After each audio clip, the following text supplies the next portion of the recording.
Hi, I'm Dr. Francis Price, and this is a case of DSEK, Decimate Stripping Endothelial Keratoplasty.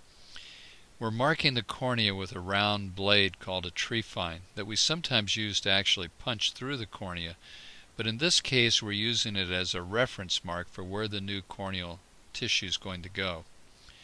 In this particular surgery, we're going to remove a diseased inner layer of the cornea, Decimase membrane and dysfunctional endothelial cells, and replace it with a piece of donor tissue that has those same two layers, Decimase membrane and the endothelial cells, as well as part of the structural part of the cornea, the stroma. So we're going to first remove the attachments of the skin covering around the white of the eye, the conjunctiva. Use a little bit of cautery to control bleeding.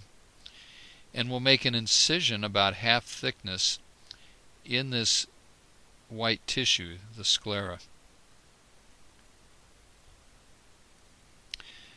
Now the purpose of this incision is to be able to put the tissue in the eye, but at the same time to actually be a self-sealing incision where we will not need to place any sutures. This has a number of advantages during the surgery, but postoperatively it also means that the patient has a much stronger eye and it will be more resistant to any type of injury and will also give them faster visual recovery.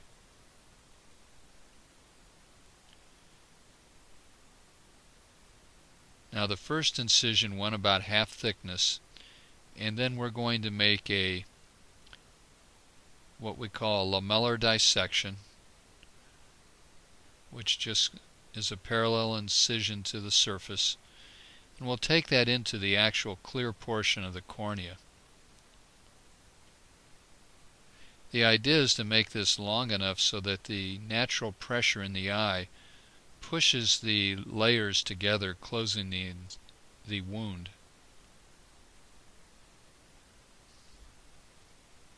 This also leads to faster visual recovery to have this type of incision instead of one with sutures.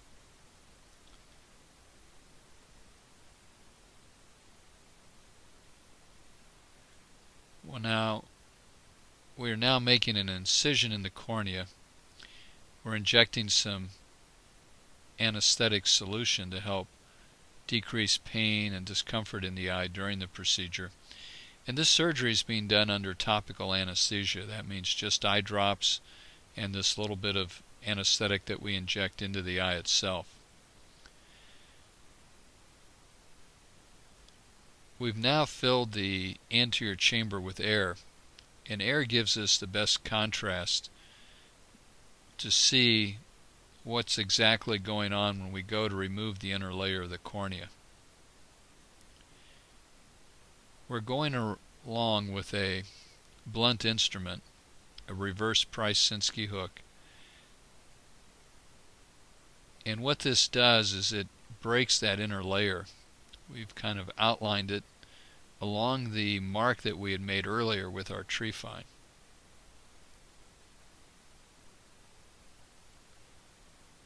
Typically for a surgery for DSEK, I'll make this outline a little bit smaller than what the outline was with the trephine. So there'll be some overlap between areas that are not stripped and with the donor tissue that we'll put in at the end.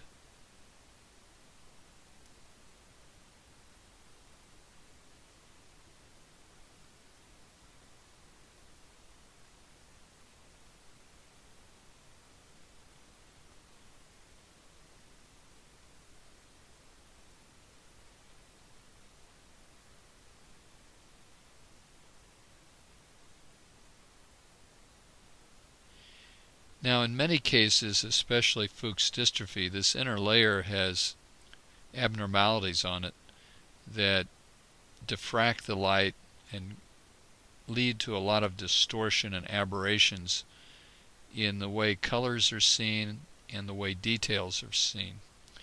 It also leads to a large amount of glare and halos at night and distortion to the vision. In other cases, this inner layer can just have cells that aren't working properly, either because of old injuries, previous surgeries, difficulties that occurred with the eye, and they won't have those particular abnormalities on the inner layer that lead to the distortion of light. But due to the decreased number of the endothelial cells, we don't see proper clarity of the cornea. The cornea actually swells up and becomes swollen.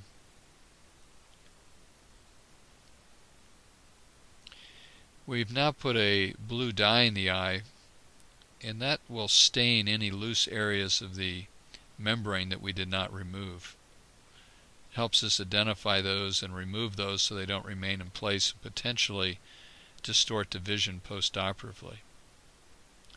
We just expanded the main incision all the way to the inside of the eye. The previous portion where we made the calibrated cut into the stroma and the lamellar dissection did not actually enter the interior of the eye. So we've rinsed out the blue dye. There were no residual pieces of membrane that had to be removed. And this is the donor cornea, which has already been cut or sliced with an instrument called a microkeratome, separating the anterior 2/3 of the cornea from the posterior 1/3. We've just put a little viscoelastic on the cornea to protect it. And now we're going to carefully separate it with forceps, but we're doing this in a way not to touch the inner layer of endothelial cells, which would damage them. So we're separating these, and then we're going to pull it over onto a instrument called a boost and glide.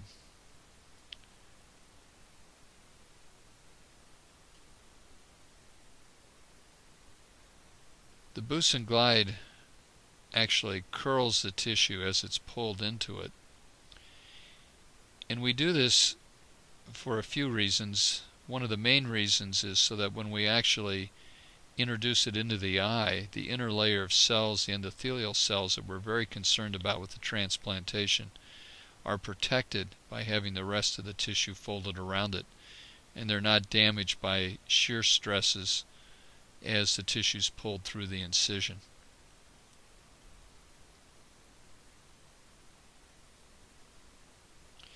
In this particular case,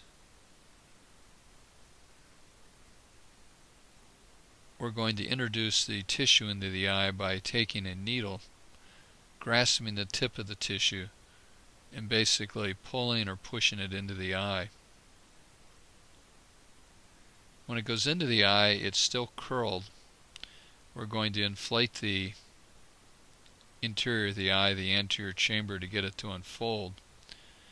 Once we get it to unfold, then we're going to inject air under it as we're doing here.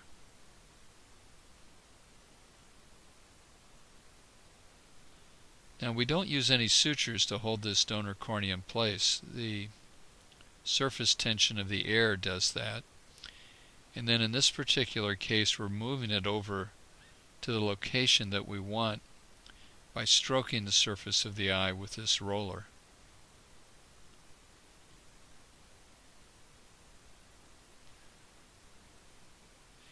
This is a specially designed knife that we're making small punctures in the patient's cornea down to the area where the donor graft is, and it's to drain fluid that's trapped between the donor and the recipient.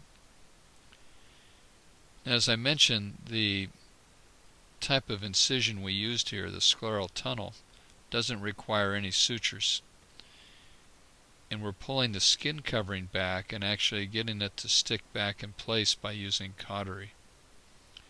So this has been a totally sutureless incision, except for the two sutures to hold the eye steady during the procedure.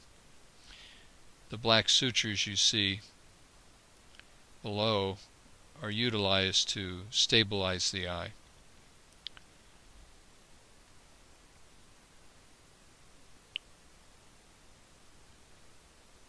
We're checking the pressure in the eye, and one of the advantages of doing this topically is that we can ask the patient if they still see the light at the end of the case, and if they don't, we can lower the pressure.